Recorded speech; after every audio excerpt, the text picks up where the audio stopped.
কদরের রাত কখন? শেষের 10-এর বিজোড় 5 দিন, এর মধ্যে হবে ইনশাল্লাহ নির্ধারিত দিন 27 রমজান 9।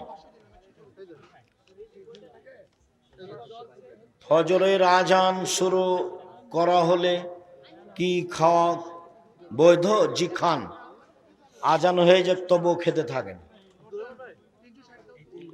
ওস্তাজি কোন কোন ব্যক্তি রোজা না থাকলে গুনাহ হবে না? যে কোনো ব্যক্তি রোজা না থাকলে গুনাহ হবে। মুসাফির পরে রোজা থাকবে, যার হায়েজ হয়েছে সে পরে রোজা থাকবে, অসুস্থ যে পরে রোজা থাকবে, গর্ভবতী বা স্তন্যদানকারী নারীর রোজা না রাখার বিধান কি? পরে করবে, আর নাহলে কাফারা দিয়ে দিবে। প্রত্যেক দিন 1.25 কেজি করে চাউল পরে রাখবে, না হয় কাফারা দিয়ে দিবে প্রত্যেক দিন 1.25 কেজি করে চাউল। মাসিক চলাকালে রোজা রাখা কি বিধি? জি না, বৈধ নয়। মাসিক চলা অবস্থায় রোজা থাকবে না, পরে থাকবে। রমজানে যাকাত দেওয়া কি আবশ্যক? রমজানে যাকাত দেওয়া আবশ্যক নয়, তবে বেশি নেকির আশায় দেয়, এটা ঠিক আছে। এক শ্রেণীর মানুষও চেয়ে থাকে যে রমজান মাসে কিছু সহযোগিতা বেশি পাবো, কাজে আপনারও রমজান মাসে যাওয়াই ভালো, তবে রমজানেই যেতে হবে এরকম বিধান আল্লাহর নয়। আসসালামু আলাইকুম, শায়েখ আল্লামা দেলোয়ার হোসেন সায়েদি ভালো মানুষ, আমরা ভালো বলে জানি।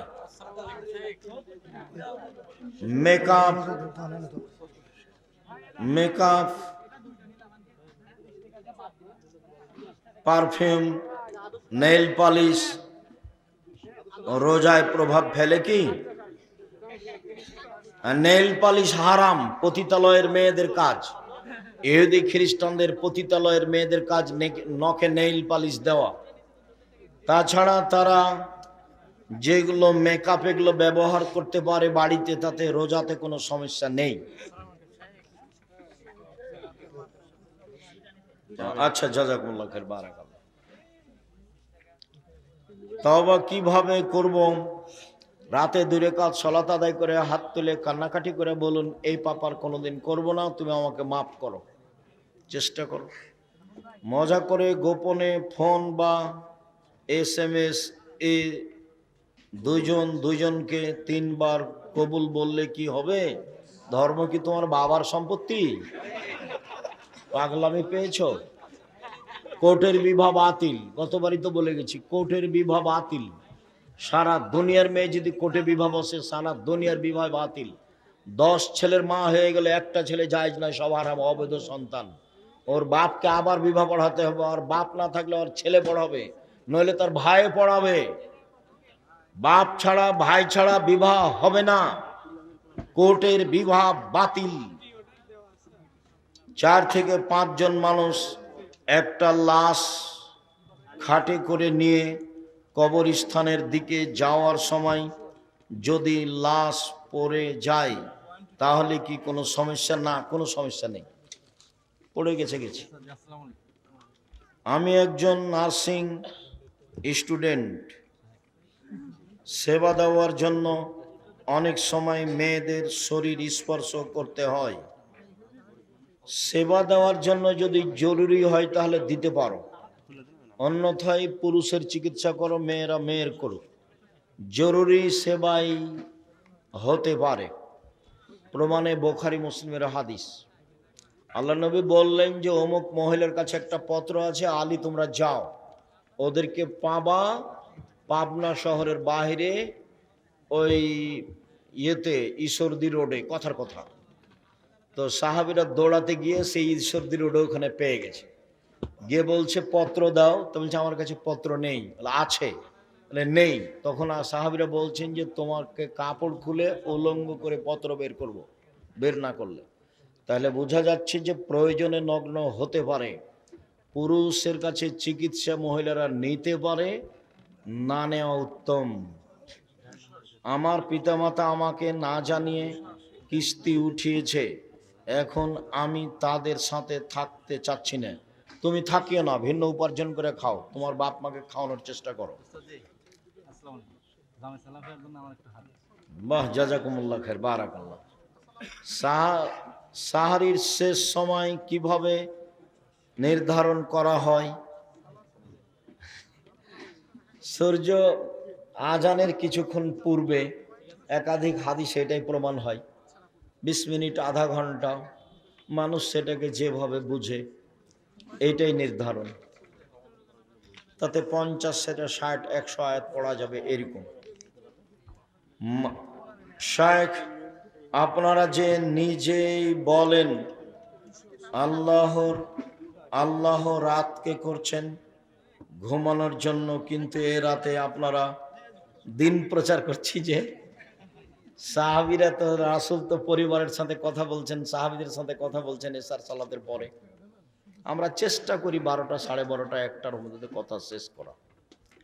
ঈদের নামাজের নিয়ত নিয়ম কি? পরিকল্পনা নাম নিয়ত, নতুন কোনো শব্দ নেই। আমি একজন ছাত্র, টিউশনি করে টাকা ইনকাম করি। মেয়েদেরকে পড়ালে কি টাকা হালাল হবে? নির্জনে মেয়েকে পড়াতে পারবে না, এটা হারাম। তাহলে মেয়ের মাকে ওখানে বসে থাকতে হবে। তাছাড়া তোমার এই টিউশনি হারাম, টাকা হারাম। জুমার দিনে খুতবার পরে আজান দেওয়া হয়। জুমার দিনে খুতবার পরে আজান দেওয়া বিদআত। আজান একটাই হবে, যখন খুতবা শুরু হবে তখন। শ্বশুর খুশি হয়ে কিছু দিলে কি নেওয়া যাবে? বৌমা নিতে পারে। অর্থ সম্পদ হলে ছেলে মেয়েরা কেউ নিতে পারবে না। যারা জমি পায় না তারা নিতে পারবে। যারা জমি জায়গা ভাগে অংশহারে পায় তারা কিছু নিতে পারবে না। আর এমনি কিছু হাদিয়া দিলে দিতে পারে। শায়েখ, আমাদের মসজিদের কিছু দোকান আছে ভাড়া দেওয়া। এই ভাড়ার টাকা মসজিদের ফান্ডে যায় এবং সেই টাকা থেকে ইমামের বেতন দেওয়া হয়। এখন নাপিতকে ভাড়া দেওয়া দোকানের ভাড়ার টাকা মসজিদের কমিটি গ্রহণ করা শরীয়ত অনুযায়ী? জি না, নাপিতকে ভাড়া দিতে পাবে না। মসজিদের ভাড়া দিয়ে মসজিদ নির্মাণ হবে, ইমামের টাকা হবে, মসজিদের টাকা হবে, তবে নাপিতকে ভাড়া দেওয়া যাবে না। নাপিতকে ভাড়া দিলে পাপের সহযোগিতা হবে। এই জন্য নাপিতকে ঘর ভাড়া দেওয়া, দোকান ভাড়া দেওয়া হারাম। আর নাহলে বলে দিতে হবে তুমি দাড়ি ছোট করতে পাবো না, দাড়ি চাঁটতেও পাবো না, চাষতে পাবো না, তাহলে হবে। আমি একজন ইউরোপ প্রবাসী, শুনেছি রাসূল সাল্লাল্লাহু আলাইহি সাল্লাম বলেছেন, তোমরা কর্মসংস্থানের জন্য পশ্চিমা দেশে যাবে না। এই কথাটাই কতটুকু সত্য? এরকম কথা আল্লাহ রাসূল বলেননি, তবে ইহুদি খ্রিস্টানদের বিরোধিতা করতে বলেছে। তাদের ওখানে গেলে কি হয় সেটা তো আমি তোমাদের কয়েকবার বলেছি। হুজুর, আমার প্রশ্ন হলো, জন্মদিন, গায়ে হলুদ, মেহেদি অনুষ্ঠান, এগুলো হারাম, কাবিরা গুনাহ। জন্মদিন শিরক, কাবিরা গুনাহ। জন্মদিন, মৃত্যু দিবস, 16 ডিসেম্বর, 26শে মার্চ, 21শে ফেব্রুয়ারি, যত দিবস আছে জীবনে সব হারাম, সব কাবিরা গুনাহ, সব শিরক।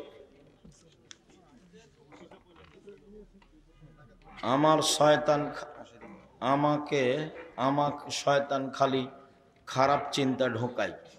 তুমি নাউজুবিল্লাহ বলো, আর রাতে উঠে 2 রাকাত সালাত আদায় করে কান্নাকাটি করবা। ছিলেন। আর আব্দুল্লাহর বই আছে আল্লাহর পথে যাত্রা। আর আমারও কিছু বই আছে যেগুলো বলছিলাম, উপদেশ আর দোয়ার বই, কয়েকটা জিজ্ঞাসা। সবাই আমার ডান দিক দিয়ে এসে বইগুলো নিয়ে যাবেন, আর জামিয়া সালাফিয়া দেখতে যাবেন অবশ্যই ইনশাআল্লাহ। সালাতে ইমাম সাহেবের কেরাত পাঠ উচ্চ স্বরে না মধ্যম স্বরে হবে?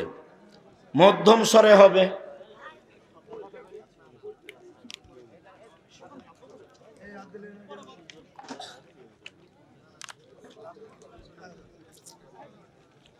আয়াত পাঠ স্পষ্ট, ধীরে, এগুলো জিজ্ঞাসা করে কি? যারা যাকাত প্রদান করে না তাদের পরিণাম, তারা জাহান্নামে যাবে। যাকাত তো ফকির মিসকিনের হক ও মানুষের হক মেরে খেয়েছে। বিচারের মাঠে যে যাকাত দেবে না তার বিচার পরে হবে। ও কেন, কার হক মেরে খেয়েছে?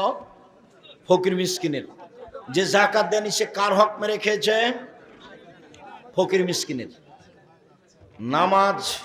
নামাজে দাঁড়ানো ও বৈঠকে পা কোন অবস্থায় রাখতে হবে, নামাজে দাঁড়ায় পায়ে পা মিলিয়ে, আত্মাহতের বৈঠকে পায়ের পাতার উপরে, সালামের বৈঠকে পাটা ডান দিকে চলে যাবে বাম পা, আর ডান পাটা এভাবে আঙ্গুল কেবলামুখী হয়ে খাড়ো থাকবে।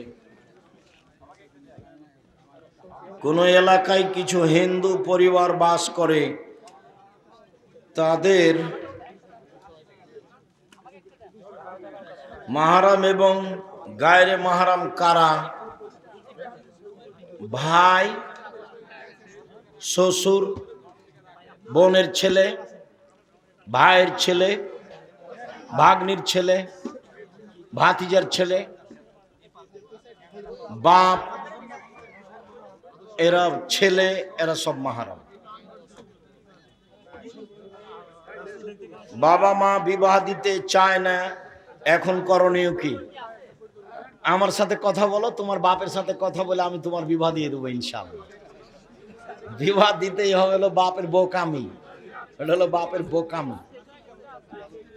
তোমাকে বলিও যে আব্দুল্লাহ, আব্দুর রহমান, আব্দুর রহিমের সবার বিবাহ দিয়ে দিয়েছি আমি পড়তে পড়তে। কেউ সাহস করে মুখ খুলতে পারবে না একটু যৌতুকের কথা, সাহসই রাখে না। এই যে কিছু লাগবে নাকি এ কথা বলারই সাহস রাখে না। মা যদি দাদা দাদির সাথে কথা বলতে নিষেধ করে, তাহলে কি কবর?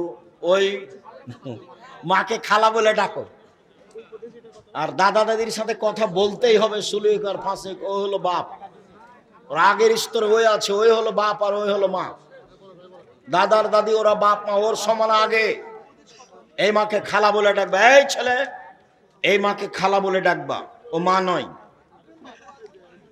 টুপি পড়ার ব্যাপারে কোনো হাদিস আছে? এরকম নেই। টুপির উপরে পাগড়ি ছিল এরকম হাদিস বোঝা যায়। সালাত আদায় করলে টুপি পরেই পড়তে হবে এরকম বিধান নেই। ভারত, বাংলাদেশ, পাকিস্তানের এটা ভালো পোশাক বলে ধরে নেওয়া হয়েছে। দিন প্রচারের জন্য কি আগে রাষ্ট্রীয় ক্ষমতা প্রয়োজন? জি না, কোন নবীর রাষ্ট্র হয়নি। মোহাম্মদ সাল্লাল্লাহু আলাইহি ওয়াসাল্লাম আর সুলাইমান ছাড়া আর দাউদ, মাত্র 3 জন। বাকি কোন কোন নবী চলে গেছেন, একজনও হেদায়েত হয়নি, একজনও নেই। এক মসজিদে আজান আর এক মসজিদে ওয়াজ মাহফিল নাকি সেমিনার করা ঠিক কোনটি? না, সবাই পরামর্শ করে করতে হবে। হুজুর, না বুঝে আমি আপনাকে গালি গালাজ করেছি, আমাকে ক্ষমা করুন। তুমি সামনে এলে না যে, যাওয়ার সময় আমাকে বলি, আমি ক্ষমা করে দেবো ইনশাআল্লাহ। অত শরম পাচ্ছ কেন? কত মানুষ গালি দিচ্ছে, তুমিও তার মধ্যে না হয়। ওরে যা বি, আমার প্রতিপালক যখন আমাকে উপরে নিয়ে গেলেন, জিবরাইলের মাধ্যমে উপরে যাচ্ছি, হঠাৎ দেখি বেশ কিছু লোক, লাহুম আজফারু মিন নুহাস, তাদের হাতে রয়েছে বড় বড় নখ, এরকম লম্বা লম্বা নখ। একমাসুন ওজুহাহুম সুদুরাহুম, নখ দিয়ে মুখমণ্ডলকে খামচিয়ে তুলে ফেলছে গোস্ত, বুকের উপরে খামচা মেরে গোস্ত তুলে ফেলছে। অবস্থা খুব জটিল। আমি বললাম, জিবরাইল মান হাওলা ইয়া জিবরাইল, জিবরাইলেরা কারা? অবাক কথা, নিজের নখ দিয়ে মুখমণ্ডল খামচিয়ে গোস্ত তুলে ফেলছে, নিজের নখ দিয়ে বুকের গোস্ত তুলে ফেলছে, এরা কারা? জিবরাইল বললেন, হাওলায়ে আল্লাযীনা ইয়াকুলুনা লুহমান নাস ওয়া ইয়াকুলুনা লুহমান নাস, যারা মানুষের বদনাম করে, গোস্ত খায়, গীবাত করে, তারাই হচ্ছে এরা। যারা বদনাম গীবাত করে তাদের অবস্থা হবে এই, নখ হবে বড় বড়, আর নিজের নখ দিয়ে মুখমণ্ডল এবং বুকের গোস্তকে তুলে ফেলবে। বিচার যতদিন পর্যন্ত না হচ্ছে ততদিন পর্যন্ত এটা চলতে থাকবে। গীবাত, বদনাম মহাপাপ। সাহল ইবনে সাদ রাদিয়াল্লাহু তাআলা আনহু বলেন, রাসূল সাল্লাল্লাহু আলাইহি সাল্লাম বলেছেন, মাইয়াজমান লি মা বাইনা লাহিয়াহি ওয়া মা বাইনা রিজলাহি আজমাউল জান্নাহ।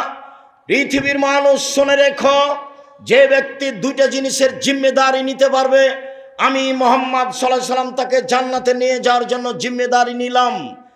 এক, যে ব্যক্তি মুখে কারো বদনাম করবে না, আমি মুহাম্মদ সাল্লাল্লাহু আলাইহি সাল্লাম তাকে জান্নাতে নিয়ে যাব। কিভাবে নিয়ে যেতে হবে সেটা আমার ব্যাপার। দুই, যে ব্যক্তি জেনায় লিপ্ত হবে না তাকে আমি জান্নাতে নিয়ে যাব। কিভাবে নিয়ে যেতে হবে সেটা আমার ব্যাপার। বুখারী মুসলিমের হাদিস। আল্লাহর নবী বললেন, পৃথিবীর মানুষ শুনে রেখো, যে ব্যক্তি দুইটা জিনিসের জিম্মেদারি নিতে পারবে আমি তার জন্য জান্নাতের জিম্মেদারি নিলাম। এক, মুখ দিয়ে মানুষের বদনাম করবে না, আমি তাকে জান্নাতে নিয়ে যাওয়ার জিম্মেদারি নিলাম। দুই, জেনায় লিপ্ত হবে না, আমি তাকে জান্নাতে নিয়ে যাওয়ার জিম্মেদারি নিলাম। আবু হুরায়রা রাদিয়াল্লাহু তাআলা আনহু বলেন, রাসূল সাল্লাল্লাহু আলাইহি সাল্লামকে জিজ্ঞাসা করা হলো, আন আকসারে আইয়ুদখিলান নাসা নারা। আল্লাহর নবী বলেন তো মানুষকে বেশি বেশি জাহান্নামে দেয় কি? আল্লাহ রাসূল বলেন তো কিভাবে মানুষ বেশি বেশি জাহান্নামে যায়? তখন আল্লাহ রাসূল বলেন, আল ফারজ অল ফাম, মুখের মাধ্যমে মানুষ বেশি বেশি জাহান্নামে যাবে, আর জেনার মাধ্যমে মানুষ বেশি বেশি জাহান্নামে যাবে। জাহান্নামে যাওয়ার এই দুটা পথ, একটা হলো মুখ বদনাম গীবাত, আর একটা হলো জেনা। আবু হুরায়রা রাদিয়াল্লাহু উবাদা বিন সামিত রাদিয়াল্লাহু তাআলা আনহু বলেন, রাসূল সাল্লাল্লাহু আলাইহি ওয়াসাল্লাম বলেছেন, পৃথিবীর মানুষ ইজমানুল সিত্তান মিন আনফুসিকুম আজমলাকুম জান্নাহ, তোমরা 6টা জিনিস মেনে নেওয়ার জিম্মেদারি নাও। পৃথিবীর মানুষ, তোমরা 6টা জিনিস করার জিম্মেদারি নাও, আমি মুহাম্মদ সাল্লাল্লাহু আলাইহি ওয়াসাল্লাম তোমাকে জান্নাতে নিয়ে যাওয়ার জন্য জিম্মেদারি নিলাম। এক, উসদুকু ইযা হাদ্দাসতুম, কথা বললে সত্য কথা বলো। এখন মিথ্যা বললে ও হলো বুদ্ধিমান, মিথ্যা বললে ও হলো বুদ্ধিমান না। বুদ্ধিমান শব্দ সবার উপরে ব্যবহার হবে না, ও হলো ধূর্ত, ও হলো চালাক, ও হলো বদ, হলো শয়তান। ও মিথ্যা বলে পার হয়ে গেছে, ও ভালো নয়, ও বুদ্ধিমান নয়। এক, কথা বললে সত্য বলো, কিভাবে জান্নাতে নিয়ে যেতে হয় সেটা আমি দেখব। দুই, আউফে যাওয়াতুম, মানুষের সাথে ওয়াদা করলে পূর্ণ করো, ওয়াদা খেলাপ করো না। মুনাফিকের লক্ষণ হচ্ছে ওয়াদা খেলাপ করা। ওয়াদা করলে পূর্ণ করো, জান্নাতে নিয়ে যাওয়ার জন্য জিম্মেদারি আমি নিলাম। ও আদুয়ে যাও উতুমিনতুম, আমানত রাখা হলে সময় তা দিয়ে দাও। বিপদে পড়েছে মসজিদের সভাপতি, বিপদে পড়েছেন মাদ্রাসার সভাপতি, বিপদে পড়েছেন হেড মাওলানা, হেডমাস্টার, প্রিন্সিপাল, ভাইস চ্যান্সেলর, বিপদে পড়েছেন জেল সুপার, বিপদে পড়েছেন চেয়ারম্যান, মেম্বার, এমপি, মন্ত্রী। তারা বুঝতে পারেনি 10-এর পয়সা কত ভয়াবহ পয়সা। একটু টান দেন। আত্মসাৎ, আব্দুর রাজ্জাক বিন ইউসুফ, দেখেন চলে আসবে একবারে সব ধারাবাহিকভাবে হাদিস। আত্মসাৎ, আব্দুর রাজ্জাক বিন ইউসুফ। একটা গম যদি চেয়ারম্যান সাহেব আত্মসাৎ করেন, তাহাজ্জুদ দিয়ে বিচারের মাঠে টিকতে পারবে না। জেনে শুনে যদি একটা গম, একটা জুতার ফিতে কম থেকে কম যদি কেউ আত্মসাৎ করে, তাহাজ্জুদ দিয়ে বিচারের মাঠেও টিকতে পারবে না। তাই তো রাসূল সাল্লাল্লাহু আলাইহি ওয়াসাল্লাম বলছেন, 3 শ্রেণীর মানুষের সাথে আমি বিচারের মাঠে কথা বলবো না, তাদের আমি পবিত্র করব না, তাদের সাথে আমি কথা বলবো না, তাদের দিকে আমি দয়ার দৃষ্টি দিব না। এক, আল মুসবিল, টাকনুর নিচে পায়জামা প্যান্ট লুঙ্গি পরে যে, তার সাথে আমি কথা বলবো না। দুই, মালিকুন কাযাব, মিথ্যুক দায়িত্বশীল যে, মিথ্যুক মেম্বার, মিথ্যুক চেয়ারম্যান, মিথ্যুক হেডমাস্টার, মিথ্যুক হেড মাওলানা, মিথ্যুক জেল সুপার, মিথ্যুক দায়িত্বশীল যে যেখানে আছে, একবারে নিচে থেকে না উপর পর্যন্ত তাহাজ্জুদ পড়ুক, আর প্রতি বছর হজ করুক, আর বছরে 10 বার উমরা করুক, আল্লাহ তার সাথে কথা বলবেন না। ও মিথ্যুক, ধোঁকাবাজ, প্রতারক, জাতিকে ফাঁকি দিয়ে দায়িত্ব পালন করে, গদ্দার। রাসূল সাল্লাল্লাহু আলাইহি ওয়াসাল্লাম বলছেন, 2 শ্রেণীর মানুষের ব্যাপারে আমি সুপারিশ করব না। পৃথিবীর মানুষ শুনে রেখো, 2 শ্রেণীর মানুষের সাথে আমি কথা বলবো না, ওদের পক্ষে কথা বলবো না, ওদের সুপারিশ করব না। এক, ইমামুন জালমুন গাসুম, স্বৈরাচারী, স্বেচ্ছাচারী, বদমেজাজি, স্বৈরাচারী, স্বেচ্ছাচারী, বদমেজাজি, আত্মসাৎকারী জালেম বাদশার সাথে আমি কথা বলবো না, জালেম শাসকের সাথে কথা বলবো না। এই ছেলে, জুলুমের বয়স তোমাদের বাংলাদেশে 45 মিনিট, আর এর চেয়ে বড় যে সে হলো 2-3 মিনিট ফেরাউন, তার চেয়ে বড় যে আধ সমুদ, মিনিট টিনিট নাই, বাস নেই, এক বিদ্যুৎ তারপর আর নেই, মানে মিনিট নাই, সেকেন্ড নাই, আস্তে আস্তে নেই। ওরা হলো সবচেয়ে বড় জালেম। জুলুম করে কেউ বিচারের মাঠে টিকতে পারবে না। তো আর তুমি যদি নিরুপায় দেখতে চাও তাহলে দেখো না খুলনার অঘোষিত সম্রাট এরশাদ শিকদার। নিরুপায় কাকে বলে? নিরুপায় নেমে আসলে রক্ষা হয় না। রাতে রাতে দেশ দখল করতে পারেন প্রেসিডেন্ট সাদ্দাম, নিরুপায়।